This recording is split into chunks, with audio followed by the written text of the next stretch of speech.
Madhya Pradesh Chhattisgarh bulletin की शुरुआत करते हैं भोपाल से आ रही बड़ी खबर के साथ, जहां दिल्ली में बीजेपी केंद्रीय चुनाव समिति की बड़ी बैठक का आयोजन किया गया। बीजेपी मुख्यालय पर केंद्रीय चुनाव समिति की बड़ी बैठक होगी और शाम 6 बजे पीएम मोदी की अध्यक्षता में इस बड़ी बैठक का आयोजन किया गया है।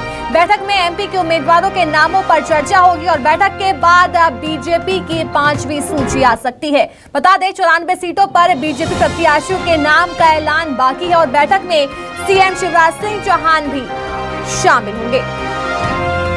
तो दिल्ली में आज सीईसी की बड़ी बैठक शाम 6 बजे पीएम मोदी की अध्यक्षता में इस बड़ी बैठक का आयोजन किया गया है। इस बैठक में एमपी के सीएम शिवराज सिंह चौहान भी शिरकत करने वाले हैं। यानी अंदाजा लगाया जा रहा है कि जैसे ये बैठक खत्म होगी उसके बाद बीजेपी अपनी एमपी में 5वीं सूची जारी कर सकती है। लेकिन खास बात यह, इस बैठक में खुद पीएम मोदी शामिल होंगे और साथ ही प्रत्याशियों को लेकर मंथन किया जाएगा। रेजिडेंट एडिटर सुधीर जी हमारे साथ जुड़ गए हैं। सुधीर जी, देखिए आज शाम 6 बजे दिल्ली में सीईसी की बड़ी बैठक का आयोजन किया गया और पीएम मोदी की अध्यक्षता में ये बड़ी बैठक की जा रही है। इसमें सीएम शिवराज सिंह चौहान भी शामिल होंगे। जाहिर सी बात है इस बैठक में प्रत्याशियों के नाम को लेकर चर्चा की जानी है। लेकिन क्या अब अंदाजा लगाया जाए कि कांग्रेस ने पूरी सीटों पर अपने प्रत्याशी घोषित कर दिए हैं, तो क्या अब बीजेपी भी प्रत्याशियों के नामों को लेकर जल्दबाजी करेगी? देखिए अली साहब, बिल्कुल निश्चित तौर पर उम्मीद की जानी चाहिए कि आज देर शाम या कल तक बीजेपी अपने बचे हुए उम्मीदवारों के नाम तय कर लेगी। और पिछले दिनों जिस तरीके से कोर कमेटी की बैठक हुई थी उसमें मध्य प्रदेश के नेताओं ने पैनल बनाकर केंद्रीय चुनाव समिति के पास नाम भेजे थे और दिल्ली के अंदर इन नामों पर सिंगल पैनल बनाने की कोशिश की गई थी। आज केंद्रीय चुनाव समिति की बैठक है बीजेपी की दिल्ली में। शाम को 6 बजे दिल्ली में यह बैठक होगी जिसमें प्रधानमंत्री नरेंद्र मोदी, बीजेपी के राष्ट्रीय अध्यक्ष जेपी नड्डा के अलावा मध्य प्रदेश से मुख्यमंत्री शिवराज सिंह चौहान और बीजेपी के प्रदेश अध्यक्ष बीडी शर्मा के अलावा जो केंद्रीय चुनाव समिति के सदस्य वो शामिल होंगे। यह माना जा रहा है कि मध्य प्रदेश के अंदर बची हुई 94 सीटों पर बीजेपी आज नाम तय कर देगी और उसके बाद किसी भी वक्त बीजेपी अपनी 5वीं सूची जारी कर सकती है, जो लगभग 60 से ज्यादा नामों की हो सकती है। हो सकता है कि संभवतः सभी 94 नाम बीजेपी फाइनल करे। हालांकि इस बात की संभावना कम जताई जा रही है क्योंकि कुछ सीटों पर अभी भी विवाद की स्थिति बनी हुई है और कुछ सीटों पर नाम तय करना बाकी है। इसलिए यह माना जा रहा है कि जितने भी नाम बीजेपी फाइनल करेगी, कम से कम ये चाहती है कि उम्मीदवारों को ज्यादा से ज्यादा मौका चुनावी क्षेत्र में जाने को मिले, जनता के भी जानने को मिले। लिहाजा जो नाम तय हो जाएंगे आज केंद्रीय चुनाव समिति की बैठक में, उन नामों को बीजेपी आज देर रात तक या कल तक जारी कर देगी। बीजेपी के लिए यह चुनाव अपने आप में काफी महत्वपूर्ण चुनाव है और कांग्रेस के मुकाबले सीट डिक्लेयर करने में बीजेपी पिछड़ती हुई नजर आई है।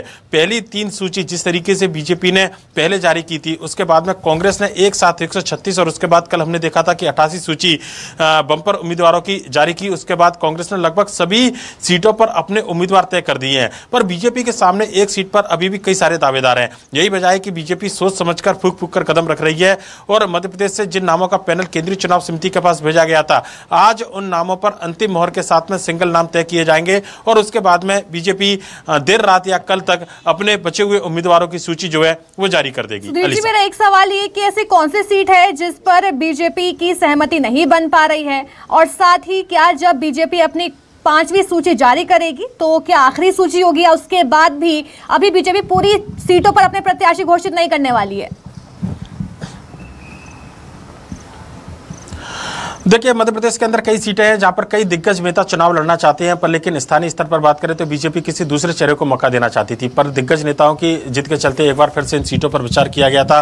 भोपाल दक्षिण पश्चिम की बात करें तो यहाँ से उमाशंकर गुप्ता पूर्व मंत्री है, उनके सामने कई सारे चेहरे हैं, उन पर दाव लगाया जाएगा या किसी नए चेहरे को मौका दिया जाएगा, आज केंद्रीय चुनाव समिति तय करेगी। इसी तरीके से ग्वालियर दक्षिण की बात करें, यहाँ से अनूप मिश्रा, नारायण सिंह कुशवाहा जो कि मध्य प्रदेश सरकार में पूर्व मंत्री रहे हैं और बीजेपी के दिग्गज नेता के तौर पर इनको शुमार किया जाता है। यह माना जा रहा है इन दोनों में से किसी एक पर बीजेपी दाव लगा सकती है। लिहाजा दोनों नामों में से सिंगल नाम बीजेपी की ओर से इस सीट पर तय किया जाएगा। मध्य प्रदेश के लगभग 20 से 25 सीटें ऐसी है जहां पर बीजेपी को विधायकों के टिकट काटे जाने हैं और यह माना जा रहा है कि आखिरी सूची में बीजेपी अपने ज्यादातर जो विधायक है उनके टिकट काटेगी। ऐसे में वितर्कघात और बगावत के सुर कम से कम नजर आए। टिकट काटा जाना है तो उन विधायकों को कैसे समझाइश दी जाए, इसका मौका भी बीजेपी चाहती है और एक वजह जो कारण है टिकट काटने का, वो एक ठोस वजह कम से कम कार्यकर्ताओं के बीच में विधायक जिसका टिकट काटा जाएगा उसको बताया जाए, इस बात की संभावना भी जताई जा रही है। लिहाजा बीजेपी ने इस सूची को लेकर काफी ज्यादा समय लिया है। मध्य प्रदेश के अंदर जिन 94 विधायकों का टिकट फाइनल होना है, जो उम्मीदवारों का टिकट फाइनल होना है, माफ कीजिएगा, बीजेपी की ओर से,